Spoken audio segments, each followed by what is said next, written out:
अंधविश्वास कहें या आस्था, लोगों का मानना है कि ग्रामीण आपदा और बीमारियों से दूर रहते हैं। पोलाई खुर्द गांव के लोगों का कहना है कि होली के दिन अंगारों पर चलने की परंपरा उनके गांव में कई सालों से चली आ रही है। गांव के बच्चों से लेकर बुजुर्ग तक नंगे पैर धधकते अंगारों पर ऐसे चलते हैं मानो सामान्य जमीन पर चल रहे हो। गांव को आपदा से और खुद को बीमारियों और संकटों से दूर रखने के लिए ग्रामीण इस परंपरा को निभाते आ रहे हैं। ग्रामीणों का दावा है कि इतने गर्म अंगारों पर चलने के बाद भी ना तो उनके पैरों में छाले पड़ते हैं और ना ही किसी तरह की तकलीफ होती है।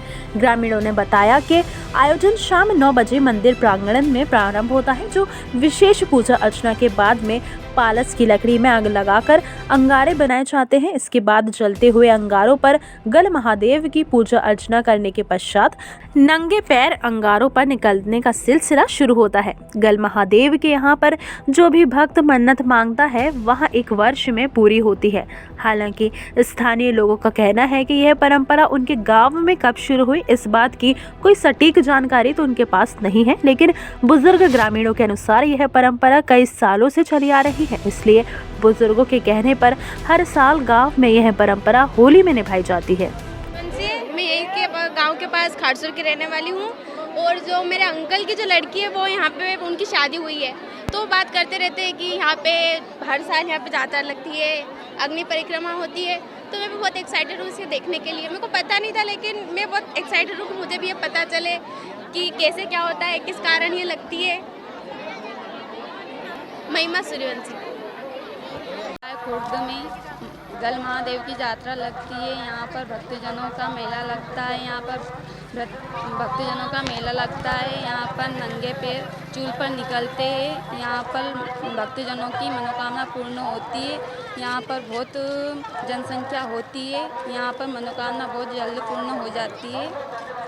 यहाँ सद्भावना रहती है भक्तजनों के मन में, और यहाँ पर बहुत सारी भक्तजन जनता बहुत संख्या में होती है।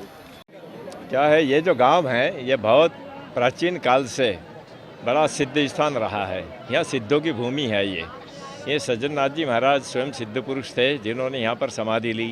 इनके बाद में भी एक माता दीन जी महाराज करके बहुत सिद्ध पुरुष हो गए जो यहाँ बैठे रहते थे और आसन लगा करके और सीधा स्नान करने के लिए उज्जैन चले जाते थे। वहाँ समेती पर स्नान करके आ जाते थे। तो ऐसी यह सिद्ध भूमि बहुत प्राचीन काल से चली आ रही है। यह जो परंपरा है यहाँ पर गल महादेव की, यह भी बहुत प्राचीन काल से, क्योंकि यहाँ का रहने वाला जो समाज है ये 11वीं शताब्दी में राजस्थान से आया हुआ है। तो अपनी परंपरा को वहाँ से साथ में लेकर के आया है और उन परंपराओं को लगातार वो यहाँ पर अभी जीवित रखे हुए हैं। और दिन दिन हर वर्ष लगभग इसमें तेज़ी से प्रगति होती जा रही है। बड़ी संख्या में लोग बढ़ते जा रहे हैं, उपस्थित होते हैं, आनंदित होते हैं। सही, इतना बड़ा समाज आता है तो सबको आनंद आता ही है। इसमें मैं तो आग्रह करता हूं कि इसमें आयोजन में और चीज़ें बढ़ना चाहिए। कुछ प्रवचन बढ़ सकते हैं, कुछ रामलीला वगैरह ये कुछ हो सकते हैं।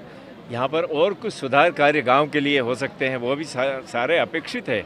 एक अच्छा गांव बने, एक आदर्श गांव बने, स्वस्थ गांव बने, धार्मिक गांव बने, सुंदर गांव बने, यह हमारी सबकी इच्छा है। धीरे धीरे प्रगति हो रही है। आप सब लोगों का आशीर्वाद रहे तो ये गांव प्रगति करता जाएगा, और विशेष करके मंत्री जी का और सरकार का इनका सहयोग मिलता रहा तो उसमें कोई हमको शंका नहीं कि गांव एक अच्छा गांव बनेगा। शाजापुर के काला पीपल से दिलीप महेश्वरी की रिपोर्ट।